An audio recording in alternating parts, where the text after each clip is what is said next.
लक्ष्मी निवास या मालिकेच्या येणाऱ्या पुढील भागामध्ये आपल्याला खूपच खतरनाक असा ट्विस्ट बघायला मिळत आहे।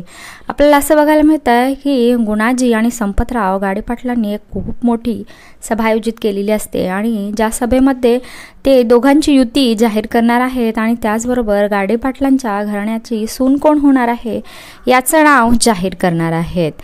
त्याच्यामुळे सभेला खूप महत्त्व आलेलं असतं। सभेचे मोठे मोठे बॅनर लागलेले असतात। ते बॅनर लक्ष्मी पाहते आणि म्हणते की गाडेपाटलांच्या घराण्याची सून जी कोणी होणार आहे ती खूप भाग्यवान मुलगी असणार आहे। माझ्या भावनाच्या बाबतीत सुद्धा मी खूप स्वप्न पाहिली होती रे सिद्धू।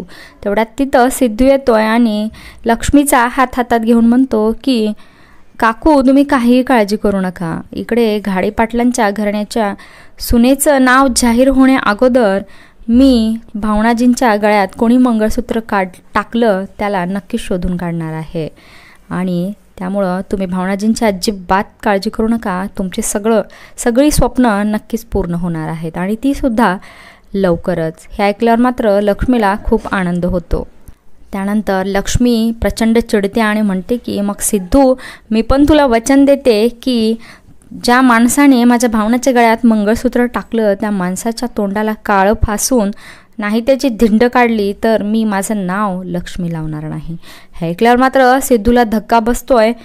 काय आता सभेमध्ये सिद्धू भावनाचं नाव जाहीर करणार का आणि इकडे लक्ष्मी हे नाव कळाल्यावर सिद्धूला काळं फासून त्याची धिंड काढणार का हे आपल्याला येणाऱ्या भागामध्ये नक्कीच पाहायला मिळेल।